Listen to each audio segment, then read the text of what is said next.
Welcome to Realms Unknown, a sci-fi and fantasy podcast brought to you by The Bugle. Dawn rose on a nameless day. The last day this day would be without a name.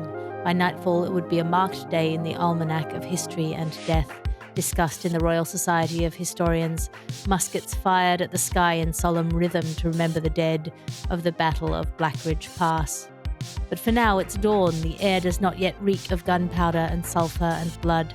Snow falls in ashen flakes, as yet unstirred by the thunder of cannons, unslurried by the offal of eager young men. In 6.5 hours, a line of soldiers in greatcoats, their muskets gleaming in the dying light, will stand shoulder to shoulder atop a crumbling fortification. Below them, an endless tide of enemy troops will stand, bayonets fixed, banners whipped by the wind. Siege towers will rumble forward through the standing troops, each one topped by a bone wizard, yellow-robed, bound to his stake with blood and rope. On the walls, Captain Elias Vane, a grizzled war mage with a scarred face and a revolver etched with runes, will load his weapon with a bullet made of cold iron. His hands won't shake, they never do. And in 7 hours and 5 minutes' time, Vane will exhale, thumbing the Hammeriss's revolver. The cylinder will spin, each chamber glowing with the subtle power of Realms Unknown. Yeah, that's right. You've just entered Realms Unknown. A weekly speculative fiction podcast brought to you by The Bugle, in which we discuss science fiction and fantasy tropes, newest news, our favourite old shows, books, games, and more. I'm your host, published author and comedian Alice Fraser, and my companion on this journey today, the Jonathan Strange to my Mr. Norrell, the Valen to my Gwenna, the Baru to my Tane Who, the Mad Ben Stike to my Lady Vlora. It is Tom Neenan. Welcome. Hello, thank you. That intro was like a wonderful ramble through the countryside. It was a long walk, but it was a beautiful one, and it was more about the journey than the destination. So I very much enjoyed it. I'm doing a sort of an Indiana Jones switching the sandbags in. Each introduction will become longer and eat up more of the podcast runtime until it's eventually me just telling stupid stories. Perfect. I think that's what this podcast was destined to be. I'm well up for it. Destiny. Speaking of destiny, our news section is destined to be right now. Tom Neenan, There is news in the science fiction and fantasy space, although nothing official has been announced yet. Apparently, the long-rumoured American Squid Game spinoff appears to be heading towards production. Though, of course, it will be in America called Calamari Roulette and be a Nathan's hot dog-style eating competition where Mr. Beast says he'll save 30 blind children's lives if you eat so much you burst your own spleen like Genghis Khan. Would you watch an Americanized Squid Game? Is it like The American Office? Do you think it would have something good to offer? For me, it's an odd one because the sort of the fun of the Squid Game is the game element of it, and I think that the original very much kind of relays that very effectively, and so it's sort of hard to see what would be added, unless of course one thing that was very popular about Squid Game was its sort of social commentary about the situation in, is it Seoul where they live, or in and around there, and about sort of the wealth disparity. And if they're going to do the same thing in America and maybe bring that spin to it, maybe that might be worth it. But if they're just going to be the same guys wearing the same, boiler suits and playing the same games, well, we've already seen that, and you can see it dubbed or you can see it subtitled, whatever your preference is. Yeah, I feel like it's sort of an odd thing. It's, how Battle Royale sort of became the Hunger Games, more or less, or any other number of similar stories get played out where you have a piece of work that is really good in its own kind of culture, and then it's so good that it bursts out and comes into Western mainstream Hollywood culture and kind of defeats the incumbents, as it were. Mm-hmm. Like, it just feels to me like quite patronizing to have to translate it into Anglo. Yeah. Because part of what's interesting to me about foreign works or works from cultures that I'm not a member of is that you have this shared language of fiction that gives you an insight into the ways that the world works. I mean, we talked about this in our In Translation episode. Like, a translation that's good preserves some of what is unique about that culture and opens up that culture to you through the translation. It keeps it somewhat foreign because you get to have, it doesn't translate everything one to one. Mm-hmm. So yeah, but on the other hand, this is the IP era, and having it if it's not a reboot, if it's just a Mhm. spin-off, then I feel like I'm more okay with it. Well, it's interesting that, like, yes, so often I think that an adaptation, especially kind of, I guess, by like a Hollywood studio, is about sort of sanding off the rough edges of the original, and often it's the rough edges that are the most exciting. That said, I mean, your mileage may vary, but there was a film very recently starring James McAvoy called Don't Say a Word. Was that what it was called? Or was it Speak No Evil? Speak No Evil, sorry. The original is Danish, so bleak. Like, people sort of talked about how this film is, it's one of those where it just leaves you sort of for days, just kind of sitting there, sort of contemplating the vast void of cruelty that is the universe. And the remake is a lot more Hollywoodized. It's a lot more, we've got a problem and we're going to solve it because, god damn it, we're the heroes. Whereas this is like, you're the heroes, who cares? It's very Danish. It's very funny games and those kind of things. So I wonder if part of the Squid Game thing would be rounding off some of the edges, because there are certain episodes of the original Squid Game, I'm thinking like the marble one, the marble game that they have to play together, which is so cruel and so kind of like, they're so sort of nasty. And I think that's sort of the appeal of it. And I think if you slightly round off the edges, even David Fincher didn't escape that when he remade The Girl with the Dragon Tattoo. So we shall see. I mean, and I think David Fincher's a genius, so we'll see.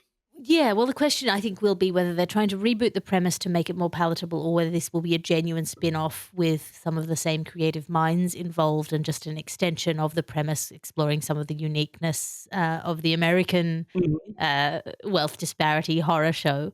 Mhm. Yeah, if it takes the teeth out of it, there's a virtue to that as well. I find the American Office much more watchable than the British Office, even though arguably the British Office is more purely horrifying. Mm. There's that kind of pleasing emotional sentimentality in the Americans that make it much more pleasant to actually experience as a watching Yes. thing. So I don't know. I'm gonna wait. I'll see. I'll watch it for sure when it comes out.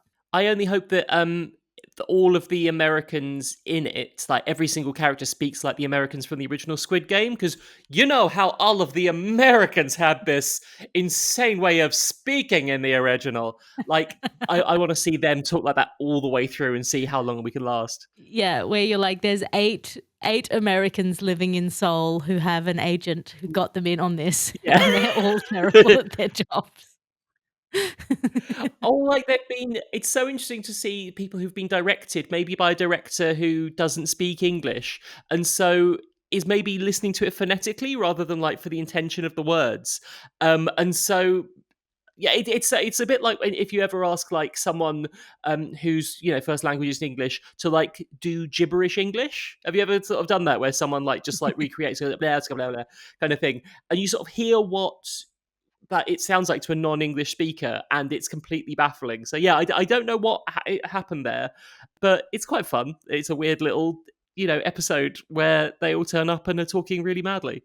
Yeah, I really want to know the history of those actors in there, whether they're actually native-born Koreans who happen to be ethnically Western, from Western cultures, Yeah, and actually they don't speak very good English themselves, but because they look American, they've been yeah. cast in this role. I genuinely want to know.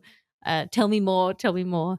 But that brings us to our next piece of news, which is that Disney is involved in a lawsuit against Midjourney. Disney has done a lot of things to disillusion me in the past. If I ever had a good opinion of Disney, I'm not sure that I did. I think I was brought up by a very sort of anti Disney kind of family. And so I encountered most of it a bit later on in life. But it's currently taking a big swing against the AI image generator Midjourney for alleged copyright infringement. Disney and Universal Studios are both accusing Midjourney of using their iconic characters to train the AI software, essentially creating what they call a bottomless pit of plagiarism. I think this is going to be super interesting to see how it shakes out. And I have to say, Hmm. for people who are often fighting on the side of injustice, it's nice when the predator comes in on the side of the humans for once. Well, it's the boiling the frog, isn't it? Because, and I know this isn't a political podcast, and I don't want to get political, but like, wasn't Disney World or Disneyland sort of involved in litigation against Ron DeSantis as well? And it's like, Disney has sort of stayed the same level of kind of terrifyingly corporate, and it's just everything around them has got worse, and they've just stayed the same. And so And now they look like the moral heroes. yeah, exactly. So it's like, oh yeah, no, I mean, like they do own the rights to those cartoon characters, and while they would probably sue like an ice cream van for painting them on the side of, sort of on the side of them or something, and they would also, as they well should, if an AI model is being trained off of things that is under copyright, and then basically recreating those images, but with tiny differences that don't actually add anything, they're absolutely entitled to that. I think it's sometimes I guess it helps. It's nice when the big guy is sort of on your side, and by your side, I kind of mean artists as we kind of weirdly define ourselves now. Yeah, well, defending property rights as a general class of Yeah. thing, but in a way that will potentially trickle down in our capacity to defend ourselves. I've got another Walt Disney news story about, actually, I think maybe Walt Disney might be in the right here again, which is an unusual double. A mother is suing Walt Disney World after her child was startled by a stormtrooper in Star Wars Galaxy's Edge, which caused him to flip over his stroller and get injured. And so she's suing Walt Disney World for having a scary or startling stormtrooper. How do you feel about that, Tom? Can I assume, because you're mentioning it on here, that the injuries that the child sustained are not permanent? They are unlikely to be permanent or life-altering. Is that a fair assumption? It doesn't say how old the child was or whether Okay. the child was unattended. It doesn't describe the extent of the child's injuries other than saying that he has medical bills. Okay. Because what we're seeing here, which actually is quite heartwarming, is child has accurate response to fascist imagery. That is, it's like, yes, oh yeah, the characters that are meant to represent the SS, by any other means, are scary, and they're meant to be scary because they are, this Funko Popifization of so many things that just sort of sanitize so much. The idea that I find it almost comforting, like I say, with the caveat, I hope this child has no, sort of injuries that, pervade throughout their life, but that a child goes, sees a stormtrooper, and their first reaction is go, because they are scary and they represent fascism, which is also scary. So I just go, yes, child, you are media literate. That is, you're well done. You will go far in life, assuming that, once again, you're okay. You're going to be okay. Ticking all the boxes. And that brings us to our ad section for today. Your ad section now, because you can't be what you can't buy. And this episode of the podcast is brought to you by the Verlaine Imperial Army Recruitment Department. Enlist today, glory, pay, and a proper burial. Terms and conditions apply. Do you have 2 hands and a pulse? The 3rd Royal Artillery needs you. If you indenture yourself this week, you'll get a big June Army expansion signing bonus of 1 silver crown and a free uniform plus half-price Army rental musket. Musket loss and repairs deductible from pay. Benefits: 2 square meals a day, maybe physically as well as metaphorically square, and 10-year survivals will be eligible for land grants in the new colonies. All the malaria you can eat. Die for the crown, or wait for us to press gang you. That's the Verlaine Imperial Army Recruitment Department sponsoring this podcast. And there is a segment of the podcast that is also sponsored by Black Powder and Blood Apothecary. If you've got battle fatigue, drink Dr. Velm's invigorating tonic. Patent-pending blend of gunpowder, willow bark, cocaine, opium, raw onions, and scorpion husk. Guaranteed to cure melancholy, cowardice, and weak chins. Side effects may include paranoia, teeth loss, chunk loss, or spontaneous combustion. Yes, and this episode of the podcast is brought to you by the Church of the Gun Saint. Blessed are the marksmen, for they shall inherit the kill. Join our congregation today. Free target practice, human, kraken, and vampire silhouettes available. When diplomacy fails, the righteous lead with powder, prayer, and half a glass of holy water. This episode of the podcast is brought to you by Acceptable Female Alien Beauty Standards. Want your terrestrial hero to fall in love with an exotic creature from another world? Imbue her with acceptable female alien beauty standards. Make her eyes slightly bigger than human eyes. Maybe space them a fraction further apart. Maybe she's slim. Or maybe, no, she's just slim. Basically, take things Western men find attractive about human women and add a bit more, and you'll have acceptable female alien beauty standards. Is she a her? Are her genitals compatible with humans? Well, that's a tomorrow problem. It's so true. Female aliens in all science fiction are either sexy adjacent or they're giant vaginas with teeth. Those are the only options. Yeah. There's no like middling secretarial ladies in the alien realm. No, and it's often I feel like you're being given an insight into a CGI artist's sort of kinks or whatever, because they're basically going, okay, you can create an alien which is meant to be sort of attractive in a way that men can understand, and so just go hog wild, make this person what you would find attractive, and so they then go, right, she's 9 foot tall, she's mainly legs, and she could crush me, and it's like, oh, okay, that's what you're into. That's concerning. Also, by the way, I have a book out. You can buy it. It's called A Passion for Passion. I will be at the Soho Theatre from the 4th to 9th of August. I will be at the Edinburgh Fringe Festival from the 11th to the 25th of August. There's going to be a bunch of previews around the UK. Go check out alicefraser.com for upcoming events if you're in the UK. Or if you're in Perth or Adelaide on the 4th and 5th of July, you can come see my show, A Passion for Passion. Again, alicefraser.com. Also, please tell your friends who have podcasts, YouTube channels, television or radio shows to have me on to plug my book.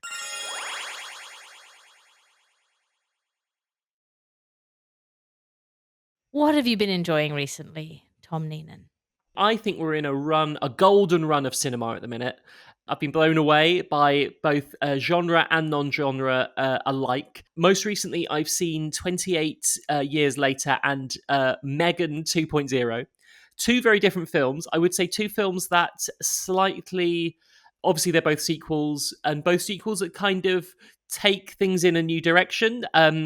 Basically, one is a meditation on grief, and the other is an action comedy that sort of talks very superficially about AI, but is mainly just about, isn't it fun to watch two people who are sort of androids and sort of yassified androids fighting each other. I would say, and I don't want to give away too much because it might be a situation that Realms Unknown listeners obviously maybe haven't got a chance to go to see 28 Years Later yet, because it's only been out for a short time. And I don't want to give too much away, but I think that the final scene of 28 Years Later creates a new genre of speculative fiction. Oh, that's exciting. What do you think the Yeah. genre is, if you can speak about it in a general way? Yeah, I'd say if you want to know nothing, probably skip forward about minute and a half or something. And I'll try not to give too much away. But basically, you know how like steampunk imagines a sort of a world that never progressed beyond that, basically, beyond sort of steam powered things, and that's what we get. Cyberpunk's, I suppose, different because that's futuristic and it's sort of less. Limited, it's rather than regressive, it's progressive, and sort of looking at those things. But anyway, I think that whereas those are based around industry, because industry is so important, I think that there is a kind of culture punk which happens at the end of 28 Years Later, which is basically because the world of 28 Years Later ended in the early noughties, culture never progressed. And it's an examination of certain cultural ephemera if they never progressed beyond the early noughties. So in the film, I don't think this is too much of a giveaway. There's two shots where our protagonists walk past the Sycamore Gap tree, and if you're an international listener, maybe this story didn't reach you, but basically, two ne'er-do-wells chopped down a tree which was known as the Sycamore Gap tree. It was very iconic because it was sort of in this valley and it was silhouetted against this amazing countryside. And they chopped it down because people be people. But our protagonist walked past this tree and you go, oh yeah, because that wouldn't have been, that tree wasn't cut down in this version of of reality. And so then something else happens that reminds you at the end that culture never progressed beyond like the early noughties. And it's quite jarring, and for some it would be quite upsetting. But I think it's really interesting. And so it's a kind of culture punk. And I'm looking forward to seeing what the next film does with that. If that's a way of sort of explaining it without giving it away, hopefully. I mean, it sounds fascinating. I have not seen it, and I'm excited to find out what this culture punk involves. I have been rereading Gods of Blood and Powder by Brian Mhm. McClellan, which is a really fun Flintlock fantasy, which I think will get us into our subgenre deep dive in a minute. But it's got a really great character, his Mad Ben Stike, who's just a massive dude um, who's quite good at fighting. And it's that classic thing. He befriends a little girl, and she's sort of his moral conscience to some degree, but eventually, in many ways, she's more ruthless than he is. Really fun. That's Gods of Blood and Powder by Brian McClellan. The other film I mentioned was Megan 2. I'd say it's less deep. It's about AI, and it's sort of about the proliferation of AI. It uses it more as a jumping off point to have fights and to have an android look awesome and say sassy things. I'd say if you're looking for something a bit meatier, then 28 Years Later is the one to go for. And if you want just pure escapism, then by all means see Megan 2. Don't do also what I did, which is get the Ballad of Wallace Island mixed up with 28 Years Later and just think that Tim Key had gone in a really, really dark direction. That was very confusing briefly. If you know this podcast, you will know our weekly Trope on a Rope, which is where we talk about a trope that we love or love to hate, that we notice every time it comes up. Tom Neenan, what is your Trope on a Rope for this week? Men's slap greetings. I'll explain. Please do. Basically, if you want to, I don't know if the phrase "no homo" is sort of now been sort of reappropriated, or if it still has homophobic connotations. That wasn't my intention, but you know how sort of people use that now as like a "hey, I love you," but no, that kind of thing. It's basically a way that manly macho men can meet each other, and they might give each other a big hug, and it's a big slappy hug, and they backslap, and they shake each other's hand, and it's slap, and they'll grab each other's shoulder and go slap on their shoulder, slapping their shoulder loads. And it's a way of going, we're physically intimate with each other because we're men and we're strong, and we have a physicality because a lot of them are like warriors and things like that. And there's so much kind of slapping in a way that feels kind of like it wants to go full kind of Greco-Roman, sort of almost a physically intimate gay thing, but it's not, because this is what, we're so heterosexual. And so what you end up doing is just loads of like slapping. And I'd imagine on like films and things, it sounds great because often it's like someone's wearing like leather armor or something, and it just sounds good to have everyone slapping each other. But it's a way of sort of showing power and unity, and you're my brother, and we clasp each other's hands and slap. I've just seen it a lot recently. A lot of people go bah, bah, bah, bah, bah, bah, bah. And it's kind of funny once you notice it, just how much it happens and how clearly directors just love that moment where two men kind of go "Urgh," and just like make contact, but in a really manly way where they're not enjoying the intimacy and it kind of slaps. So men's slap, mainly in fantasy, mainly or in like historical fiction. I see a lot of men's slap greetings. Yeah, just give each other a little kiss. Men love a little kiss. Yeah, exactly. What's yours, Alice? My Trope on a Rope for this week is silly old women with health issues. Particularly, and again, this is like historical fiction. It's the older lady who's like got the vapors and is constantly sort of, the only way that she knows how to get attention and sympathy from the people around her is by being obnoxious and constantly being like and it's a comical character. Often, sometimes it's a slightly obnoxious or wearing character that takes away from our usually our heroine. And it can occasionally be a slightly sort of malicious, narcissistic character. But I think in the modern context, it sort of slightly strikes my ear wrongly because we have so much more information about things like, perimenopause and menopause. And it's quite possible that these ladies are Yeah. having a genuinely hard time and turning them into like yeah. serious gibbets because they're having like a hot flush and like serious emotional trouble because their hormones are them.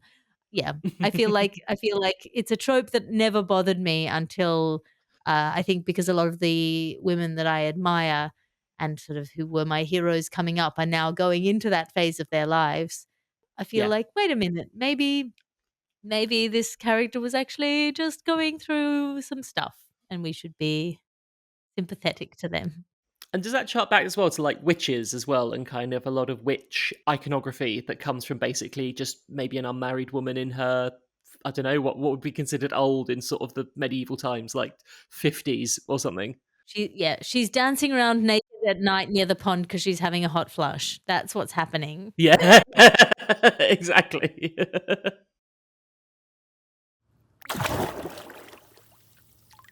Our subgenre deep dive this week is Flintlock fantasy, which is to say fantasies in which you have sort of flintlock muskets and magic at the same time. It's a specific sort of historico fantastical world. It's not it's sort of adjacent to steampunk, but it's its own thing. It leans slightly towards troop movement nerd core history buffs.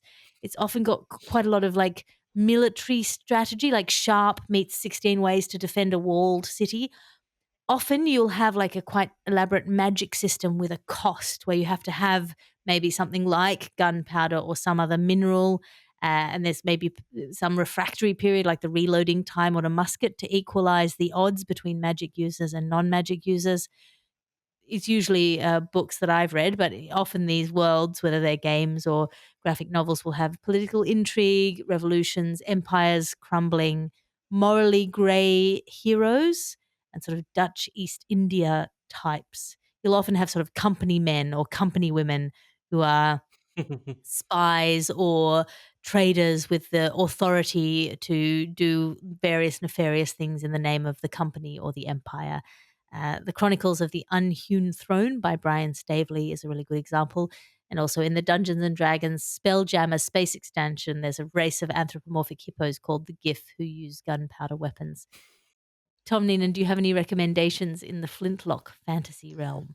So I was racking my brains for if I've ever experienced anything in the Flintlock fantasy realm, and I think the closest maybe I've come to, and I think hearing you describe that now maybe puts pay to this, is I really enjoyed the TV show Shadow and Bone, which I know is based on the books as well. I haven't read the books; I've only seen the TV show, which I think maybe I'm thinking it's Flintlock fiction because the very first episode I think features. I think there's a sharpshooter, but maybe that's more west because I don't know. Flintlock pistols, could you be a sharpshooter with a flintlock pistol? Or is it just like sort of point and hope kind of thing? Because I think I remember in the first episode he shoots like a coin out of the air and it's very cool. But I don't know if maybe I'm just thinking it's a gun, therefore flintlock. No, I'm pretty sure they have gunpowder guns with a reloading time in that world. Yeah, that's a good recommendation. So that would kind of work. And also there's lots of boats and things, and like you say about kind of the East India Company, there's lots of it's all about galleons and sort of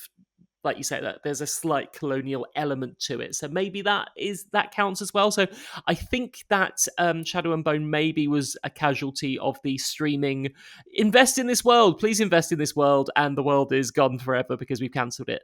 But if it I think there's some really good stuff there, so that would be my recommendation maybe as like a jumping on point. Yes, that's a really good one. I'm going to recommend the Cardinals Blades series by Pierre Pavel, which is sort of Three Musketeers era swashbuckling, but with magic and dragons. And also, Stephen Brust wrote several Three Musketeers pastiches that were set in his fantasy world, pushing them back in history so he could change his normal magic system to make it work just like flintlock pistols. That's the Phoenix Guard and 500 Years Later by Stephen Brust. And if you think Flintlock Fantasy is up your alley, check us out on Blue Sky or on my Patreon, patreon.com/Alice Fraser. I always mention what the subgenre deep dive is going to be before we record the podcast. So we get just a cascade of incredible recommendations, often very alluring recommendations. And so if it sounds like the subgenre deep dive will be right up your alley, always head over to the Patreon or head over to the Blue Sky and check out the comments thread for some great recommendations. The good citizens of the Alice Fraser Quadrant come armed with a glorious reading list, and particularly for things like games or graphic novels where I don't have as much expertise. You can really get your teeth stuck in there. Do you have any other recommendations, Tom? So this is kind of sight unseen, but would I be right in thinking that some of the Assassin's Creed games are Flintlock fantasy, or slightly anyway? And You would be absolutely correct. hey, right. So I've played one Assassin's Creed game and loved it, and kind of have resisted going into the rest because I know that I will just lose years of my life because it's such an expansive world, and I found it so satisfying to play, and also being in the sort of British comedy sphere, I think that I would come across sort of voices of people that I know as well, because I think they use like British comedy voices in some of those games. So that would be quite fun. But you know what? Maybe I'll recommend to myself that I'll invest in in an Assassin's Creed game, and sort of dip back into that world maybe for a bit because it's summer and things are quietening down a bit.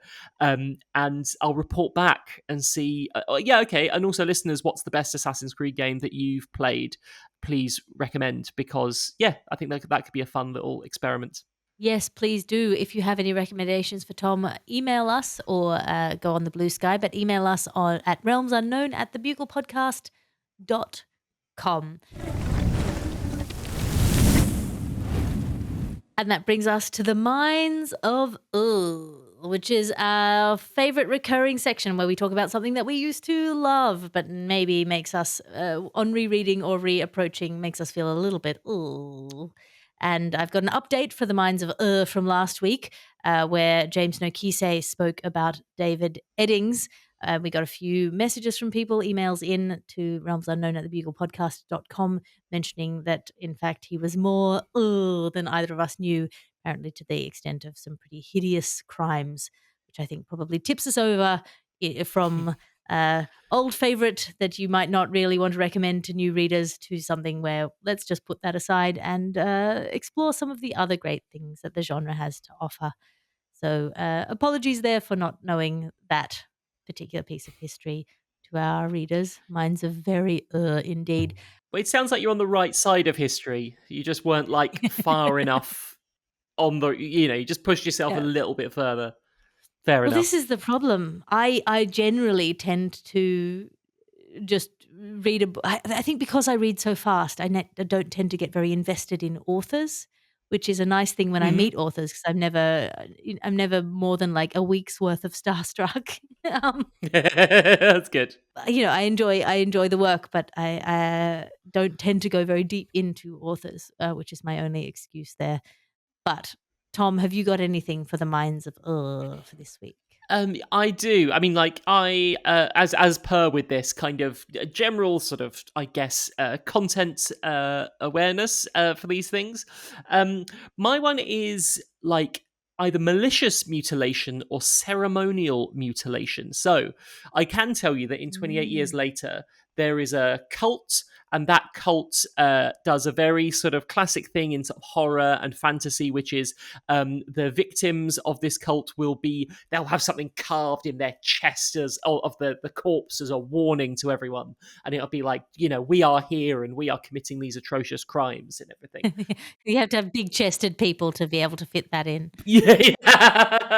Whole essays going on in there, just like, don't come near us again, or we. So there's a few of those. So that does happen in 28 years later. There's also Severance, not the TV show Severance, but the film Severance, starring Danny Dyer and Andy Nyman.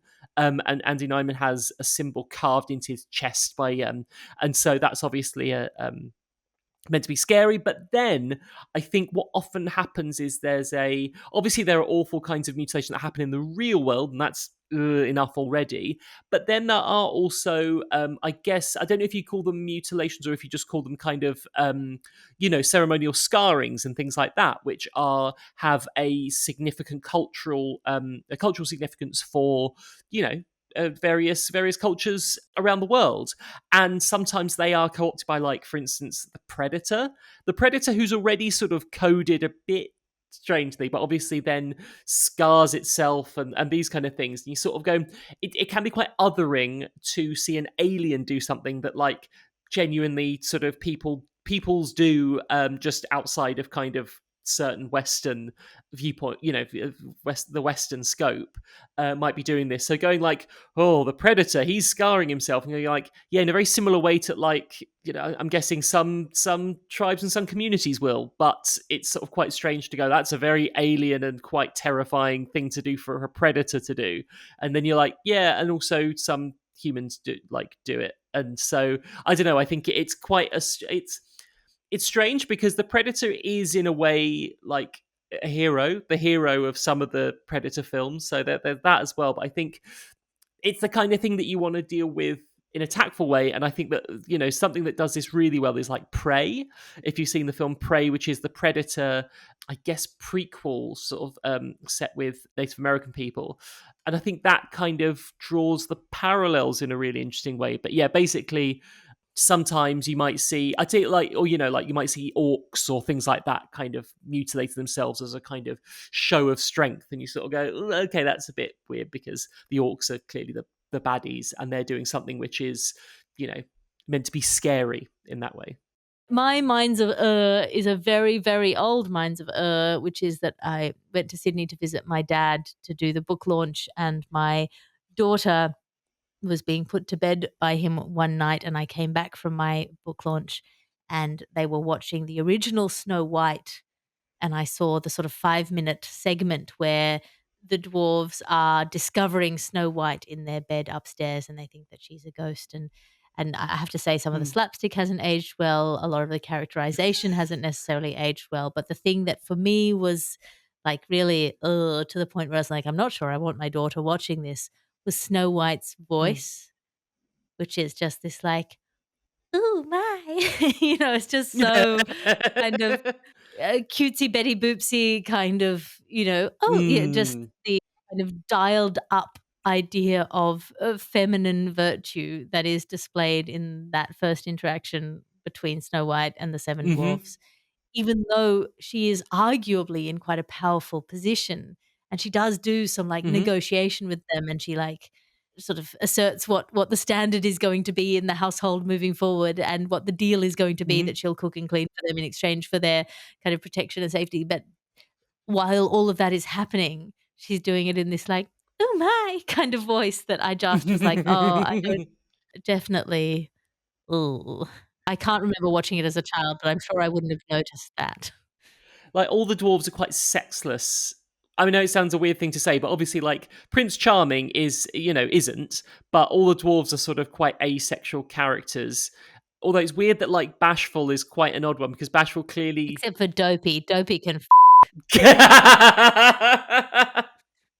We've all said it. We've all said it. That guy, there's something in his eyes.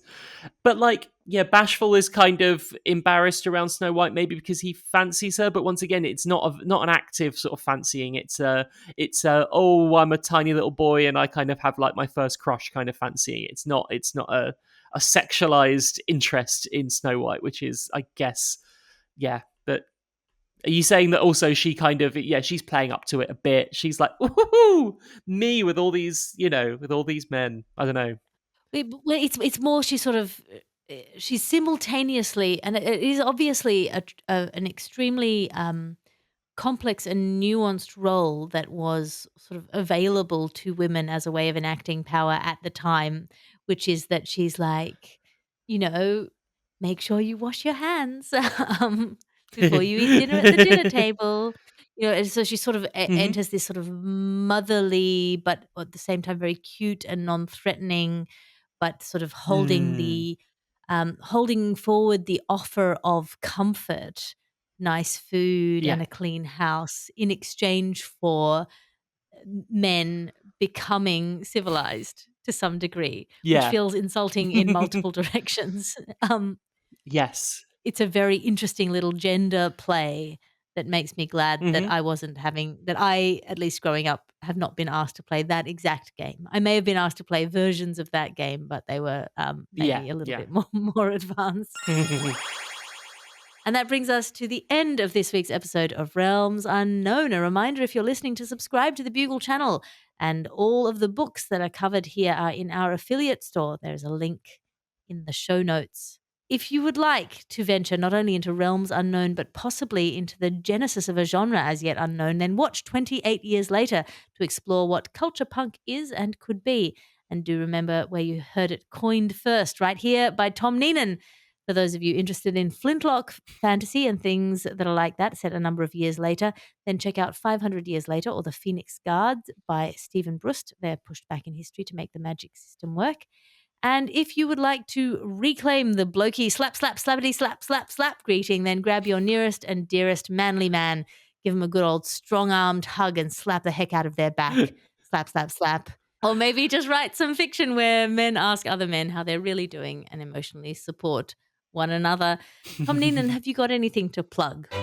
I will plug my Etsy store, which I think is Tom Neenan Art on Etsy, and I sell original paintings. I take commissions at a very reasonable price because I consider myself still kind of training myself a bit. So if you want to, if you want to collaborate on something, then give me a shout. I always love doing that, and I've had success in the past with listeners to this very podcast asking me to do stuff. They have been very happy with the results. So get in touch. I very much enjoyed the listeners who've come out to my book launch and mentioned that they enjoy the show. So if you see us in real life, come and give us a big old hearty slap on the back. Slap, slap, slap, slap, slap. Slap, slap, slap, slap, slap. Ideally with some level of warning. You can find me online at patreon.com/Alice Fraser. I'm sort of centralizing all of my stuff there because I don't trust the algorithms anymore. Even people who want to see what you're doing aren't necessarily getting served what you're doing anymore. So you can sign up at patreon.com/Alice Fraser, from free all the way up to all your money, depending on how much you feel like subscribing for. I run 3 writers' meetings a week there. Also, my book. I wrote a book. It's called A Passion for Passion. And you can see it behind me if you're watching this show on YouTube, which you can do if you like to listen to your podcasts with your eyes. This is a Bugle podcast and Alice Fraser production. Your editor is Ped Hunter. Your executive producer is Chris Skinner. I'll talk to you again next week. Goodbye.